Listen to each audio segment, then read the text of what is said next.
Magandang umaga mga lods. Itatopic natin ngayon ay patungkol sa mga kung paano natin pakainin ang ating mga alaga. Let it, bang, bang. Magandang umaga mga lods. Ngayon ang itatopic natin mga lods kasi may mga nagtatanong sa Messenger. Siguro hindi nila napapanood yung ibang video. Kaya ang pinaka parang payo at pakiusap na lang mga lods. Baga pakiusap. Ano yun? Yung ibang tanong yun nandun na sa mga lumang video eh. Pero sagutin ko na rin para ano. Pero pag ano hukayin nyo mga lods. Kasi nandun yun yung mga patungkol sa ibang ano, tanong nyo.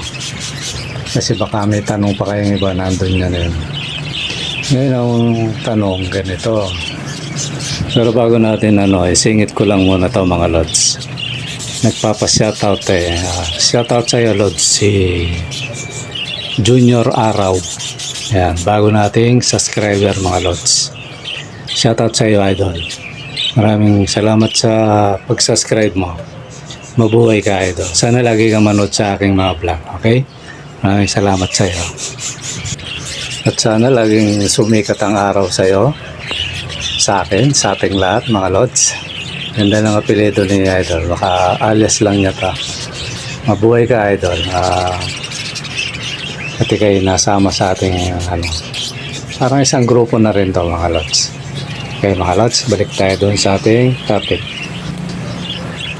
Gano'n daw ba karami yung ano pinapakain ko sa parakeets. Diba mga lods, nasagot ko na to pero alang-alang sa mga ano, pinagsama-sama ko lang sila mga lods. Yun, isa yun. Tapos yung isa nasagasaan ko na rin to eh. Ilang araw ba daw yung parakeets bago mapisa. Ngayon, isa-isayin natin yan. Iano ko na para ano. Tapos mamarkahan natin tong video na to para ituro ko na lang kasi minsan mga lods ano eh. Random yung ano eh, yung pagsasalita natin eh. Yan, sasama-samahin ko to. Di ko pa matandaan. Tapos ito pa. Ano-anong mga gulay daw ba yung pinapakain ko? Tapos yung isa, yung ano daw ba yung halaman na yun? Ano? Sa mga masungid dito na sagot na yan. Tapos may nagtanong, ano daw yung brown?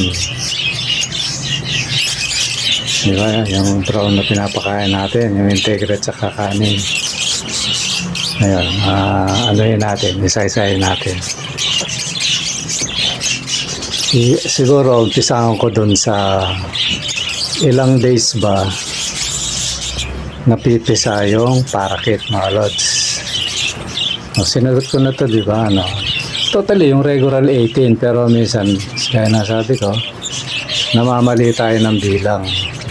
Kaya minsan, lumagpas ng 18, wala pa. Ano? Kaya ako mga lods, ito personal ano ko to na diskarte. 20 days. Inaano ko ng 20 days yan. At least sa 20 days sigurado may mapipisa na dyan. Tapos to 24 days. Pag sa 20 to 24 days hanggang 24 maximum walang napisa dyan, ibig sabihin hindi fertile yung ano mo. Kasi kung mga lods hindi ako sumisilip eh, yung sinisipat ko hindi.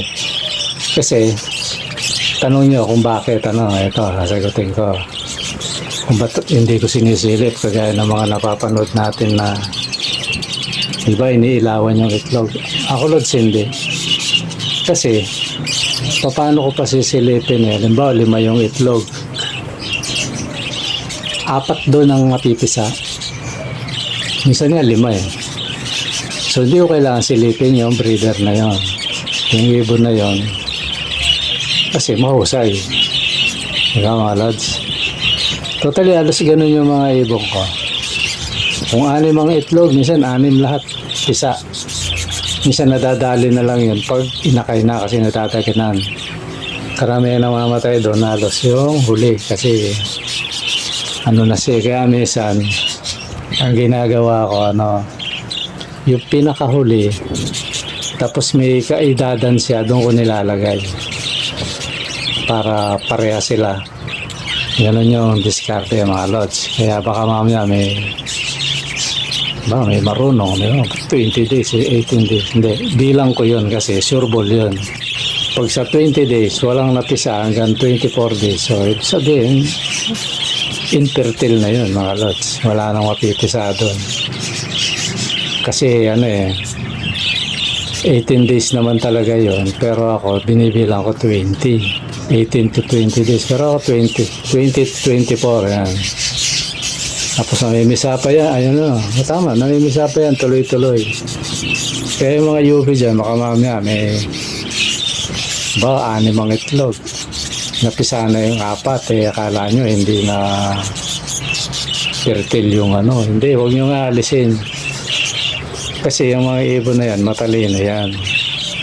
Alam niya yung na kung kailan niya pipisain yan. Hindi niya sinasabay-sabay yan. Ganun yun mga lods. Okay na, yan. Saan na yan? Ano pa? Yung tamang pagpapakain. Ito. Kung gaano ba karami yung pinapakain ko sa isang araw. Depende yun mga lods. Kasi ang ito, sa mga normal na wala pang inakay, pero pinaris ko siya, nasa kulungan. Isang scoop lang yun. Siguro sobra man yung konting-konti lang. Nag-i-scoop ng bata sa gatas mga lods. Yun. Pero ako minsan tinatansya ko na lang kasi matagal-tagal na rin tayong nagpapakain ng alaga. Kaya tansyado na natin yun kahit walang scoop. Scoop ng bata sa gatas. So isang pares mga lods. Isang scoop lang yun. Maghapon na yun. Sa isang araw. Siguro magbibigay man ako, gulay na lang o dahon. Ayan mga lods. Tapos sa mga may mga inakay, depende rin yun.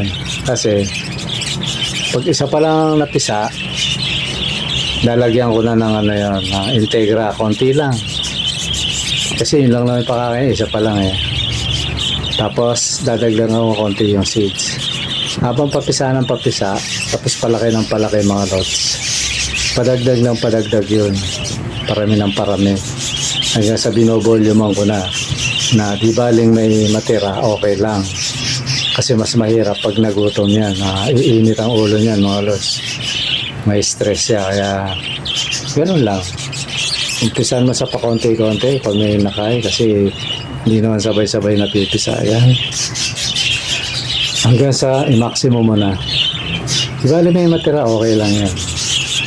Kasi ang ginagawa ko naman, inaano ko yun Pinagsama-sama ko tapos binibistay ko tapos hihipan. May laman yun mga lods. So yun yung binibigay ko sa bato-bato. May alaga akong bato-bato Tapos pag marami, binibigay ko sa mga nasa flying cage. So yun mga lods. Tapos may isa akong kulungan dito, mga bata. Yun, iba rin ang pakain doon mga lods. Yun, medyo tinatakam-takam ko minsan. Yung sakto lang. Kasi hindi pa malakas kumain yan pag pag bagong awat. Tinatakam-takam mo lang para matuto siya na pag lumalapit ka, alam niya na pakakainin mo. Yan. Katamtaman din lang yun. At tansyahin lang yan. Ang pinakamarami kong konsumo mga lods, yung nasa flying cage. Kasi kailangan mong pakainin ng marami yan kasi nga lipad ng lipad. Totally yun doon sa takalan ko 2 takal yun. Depende rin sa dami nila. Yan dami na nila, nasa 70 na yata. Mahigit. So, 2 takal lang. Ano ko rin yun eh. Parang binibilang-bilang ko rin yan kung gaano karami yung ano. Tapos, minsan lalagyan ko pa ng Integra yan. Parang pinaka-ano lang nila.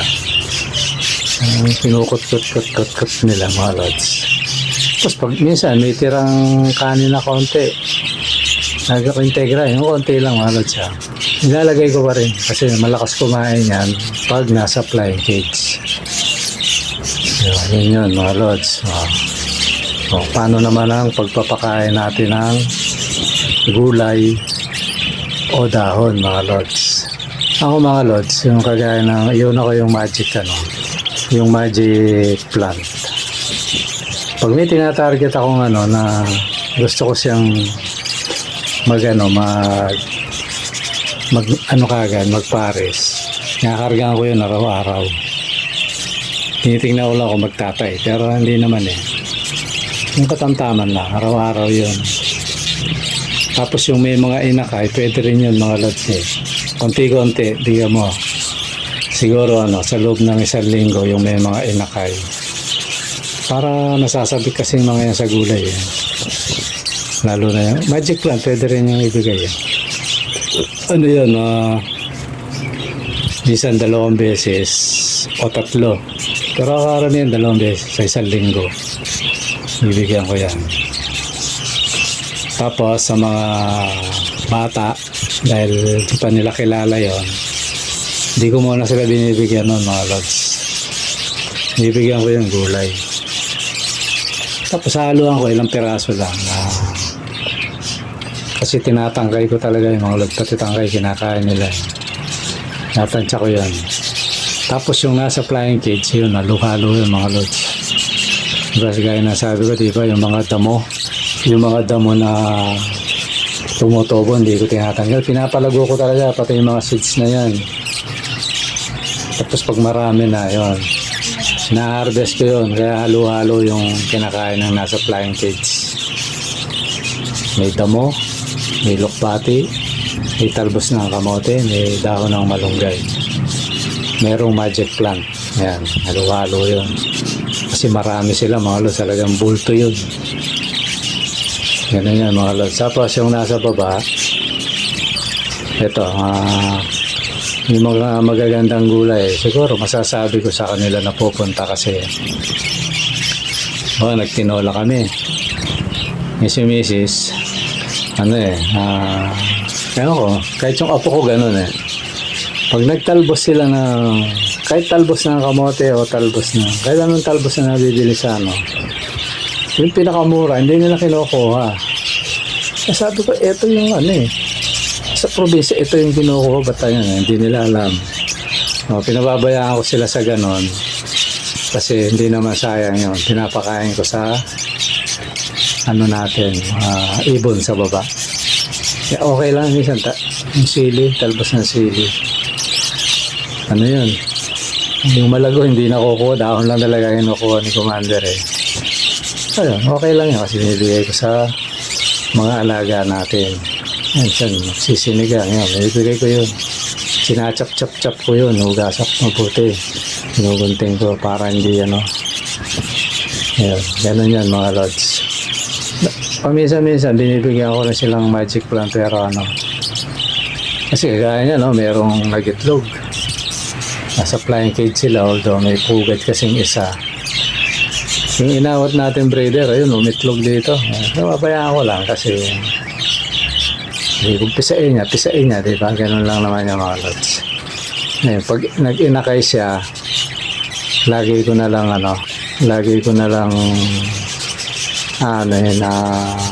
titingnan kasi baka mapasukin eh. Pag nakita kong delikado, siguro paampon na lang natin sa iba. Kasi parang may kasabayan sa taas eh. Ganoon lang mga lods ang kapakain natin. Tapos sa tubigan, laging araw-araw yun. Nililinis ko yun, inuugasan. Lagi yun. Importante kasi yung tubig mga lods. At saka Pag kasi nawasa dito eh.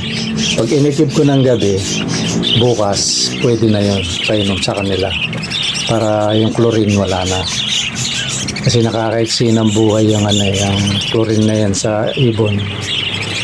Sabi nga ng mga eksperto, imbis na tumagal ng 5 hanggang 7 taon yung alaga mo, maabot lang ng 2 hanggang 3 taon na mamatay na kasi sa chlorine. Kasi yun, kahit sa tao masama yun, nakakatigas ng ugat yan. Paano pa yung alaga natin, di ba mga lods? Wala na akong maisip mga lods. Ito pa pala yung pag umaalis ako, paano ba yung tamang sistema? Yun mga lods, bawa ako, 2 araw ako maalis. Hindi ako uwi ng bahay, yun, talagang volume. Di ba aling magastusan ka sa patuka ko, kailang naman yan eh. Minsan, pag yung sinasapinan ko, kasi merong mga alaga mga lods, pinakahig yun eh. Kaya di ba malit lang yung, lalo na pag pares, malit lang yung tukaan nila. Sinasapinan ko yun. Lahat pag aalis ako, sasapinan ko para kung may matapon man, nakasalo pa rin mga lods. Ganun lang ang tamang sistema. Yung ilalagay ko talagang talagang yung lalagyan halos mapuno yun yung para hindi magutom kasi pag nagutom yan, delikado. Lalo na pag may inakay mga lods. Kaya yan yung isang problema sa mga mag-iibon pag wala kang kasama na marunong.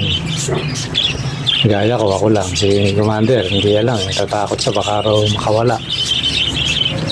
Siyempre, mga ibon, nangingilala yan, mga lods eh. Yun isang problema. Minsan may gusto kong puntahan. Minsan trabaho, mga lods. Natatanggihan natin pag sobrang layo kasi dahil sa alaga natin. Kung hindi ka makakauwi, 1 linggo, anin ko naman yung kikitain ko doon sinayang ko yung gastos ko sa mga ibong ko, di ba, pag nangamatay ito. Kaya yun mga lods, dito lang ako, ikot-ikot lang. Ngayon may kausap ako, di pa nga tuloy sabi ko, antayin ko na lang yung niya, tinatamad na tuloy akong dahil oras na. Maganda kasi magtrabaho mga lods, maaga. Ako ganun pag may obligasyon ako maaga kasi pag tanghali na parang ang adrenaline mo mababa na, hindi na tumatakbo masyado. Diba kagaya pag umaga active ka pa, lalo na pag yung bagong kape ka pa lang mga lods, diba talagang power na power yun. Kasi pag tanghali na, wala na, lobat na yan, lalo na pag may edad na. Dibali kung bata-bata pa bata-bata pa talagang katapos ng trabaho rito gabi, may sasailanin pa ako parang hindi ako napapagod, pero ngayon mga lods pag umabot na ng tanghali parang na ako, lobat na. Edad na rin tayo mga lods tsaka sa panahon ngayon yung kinakain natin hindi na tamang pagkain mga lods.